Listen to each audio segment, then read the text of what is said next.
The snowflake elegantly fell from the dark clouds above, falling slowly towards the ground. Its complicated patterns and white frozen colour let off a great contrast to the dark night sky. As it fell, it silently hit the roof of a large wooden house in Canada. Once it landed, it suddenly lost its uniqueness as it blended in with the thousands of other snowflakes around it. It simply amounted to a speck of dust in a big world with nothing special about it. Inside the large, silent house, a young child peacefully slept in his comfy bed. It was Christmas Eve, 1984, and the child slept with hopes that Santa Claus would deliver him the presents he had wished for. The night carried on slowly and silently, until, thud, something had hit the house. Perhaps a bird mistakenly flying into the window because it couldn't see the glass. Or maybe something or someone had landed on the asphalt roof. Perhaps it wasn't a bird at all. The child sprung awake, startled by the scarily loud sound. And then there was another sound. A loud, honking cry, almost sounding like a twisted goose mixed with the groans of a reindeer. Only one thought came to the confused boy's mind. Was that Santa? The kid quietly whispered to himself. He pulled himself off his soft bed and onto his feet. It was freezing cold, which wasn't a surprise to him as it was the middle of winter. He slipped his feet into a pair of slippers, which were decorated with a robot wearing a blue helmet. He turned back to his bed, his attention focused on his bedside table. He walked towards it, flipping the switch on his lamp, slightly illuminating the room. The child reached down, pulling his bedside drawer open, and started reaching for something inside, eventually pulling out an analog camera and turning it on. There was a sticky note on the side of the camera reading, "Tom's camera." Tom started recording and tiptoed towards the door of his bedroom, trying his hardest not to wake up his parents, who would surely be angry at him for being awake at this hour. As he entered the hallway, he felt a chill go down his spine. He couldn't see anything at all. The darkness was consuming like a deep-sea shark silently swimming towards its unknowing prey. He just knew that he was not alone in here. But he had to know what that sound was. So he leaped forward to the other side of the hallway, reaching for the light switch and flipping it on. Instantly, every corner of the room was lit with bright light. Tom raised his arm up, blocking it. It had been so dark that the light was blinding. Tom fearfully lowered his arm, quickly snapping his head left and right to see if he was alone or not. Nothing. He swiftly turned around, but still, nothing. As he made his way through the hallway, he thought to himself, would Santa even be there anymore? But then, thought, he was already reaching for the cold metal door handle, and honestly there was no point in turning back now. As he roamed through the door, and slowly made his way down the creaky staircase of his house, he looked forward at the front door, at the bottom of the stairs. It was locked, but knew where the keys were. When he reached the bottom, he slowly made his way toward the key box, which he could just barely reach.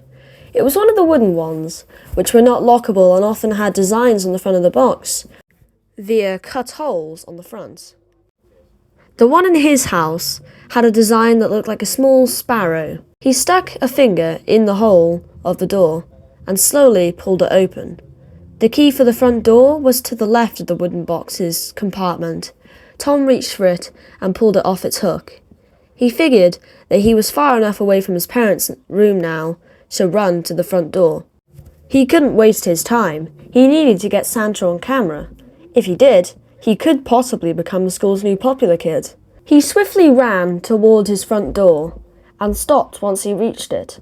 He put the key into the keyhole and twisted it, unlocking the door. Before he got the opportunity to open the wooden door, he heard something, a subtle sound outside the door. Tom and his parents lived in a big house in the forest, so he didn't have any neighbours or friends. He was pretty lonely, but he had his parents, and that's all he needed. The sound outside was quiet, but noticeable. It was different from the wind of the snowstorm or the hops of the rabbits that often stuck around his house because Tom fed them leftover vegetables from the meals he couldn't finish. Kind of a symbiotic relationship, when two different species work together to gain benefits. For example, remora fish use a suction-like organ on the top of their heads to cling onto the underbellies of sharks. The remora fish clean the shark by eating parasites and dead skin cells on the shark, and in return, the shark grants the remora fish protection and, of course, food. However, the sound outside sounded like footsteps, soft footsteps. It seemed that whatever was on the roof was now wandering around outside in the snow. Tom opened the door cautiously. He almost felt scared to open it, but the door was already half open now. He slowly wandered outside, each step taking him farther from the safety of his house and further into the dark, snowy depths of Mother Nature. Tom was now 30 feet from his house, but to his surprise, he still couldn't find what he had heard. Had Santa left? He wasn't sure. Then he heard the noise again. It sounded like the honk of a goose, just a bit more scratchy. The weird sound caught his attention. Tom turned his body to the left and saw it. It was an animal that stood around 17 feet high. It had a relatively small body, which was covered in a sort of grey, feather-like fluff. The creature had an unproportionately long neck, which was topped with a small head that had a long, sharp beak sticking out the front. Its front limbs looked contorted, bending backwards. There also seemed to be a skin flap in between parts of the arm. The back legs were short too, barely touching the ground, and at the top of the head was a large, colourful purple and blue crest that contrasted the dull grey body of the animal. The animal blankly stared at Tom from a distance of about 50 feet. It cocked its head at him, before reaching its right arm forward, taking a step towards him. Its eyes were small and dark, but Tom could tell it wasn't dumb. The way it looked at him, this wasn't a dumb, fat animal. He could tell this thing was smart, fast and dangerous. And then it started taking more steps towards him. One by one, it slowly started coming towards him. Each step it took, Tom took another away. Eventually, Tom started to cautiously turn away from the animal. But then he heard more footsteps come towards him. This time they sounded faster. Tom quickly turned and saw the creature galloping at him like some sort of twisted horse. It was bounding towards him at an astounding speed. Tom started to run as fast as he could, turning back towards the house when he heard the monstrous creature running towards him. It was faster than him. It had to be. His heart was pounding in his chest. He was nearly at the door, but the sound of the soft yet horrible footsteps were deafening. Suddenly, Tom looked back at the creature, now seeing that it was only a few feet behind him, and then he felt a sudden painful clamp around his freezing legs. And then he felt a weird lifting sensation as the creature lifted him up from his feet into the air. Tom now realised that he was in the creature's bird-like beak. The animal started shaking Tom violently. Tom started to scream and cry for help, but no one could hear him. The sudden screaming shocked the animal, which then dropped him onto the cold ground below. Tom was confused and disoriented with tear-filled eyes. He pulled himself up on his feet, but before he could start running again, he was knocked down by the animal's sharp beak stabbing into his back, blood pouring out, painting the snow dark red. He fell, landing on his back. Tom looked up and saw the creature staring down at him. After a couple seconds of tense staring, the creature cocked its head at Tom, stabbing into his belly, the wet blood pouring out into the snow. Tom tried letting out another scream, but the overwhelming pain made it difficult. The creature then picked Tom up. At this point, Tom had given up.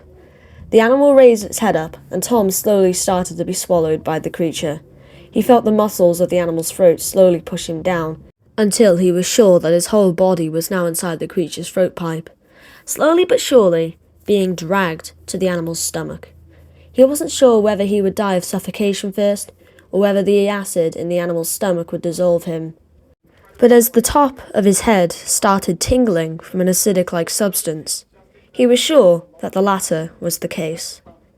His camera lay on the ground, still watching, still recording as the creature unknowingly stepped on it with its foot, crushing the device into the white, cold snow.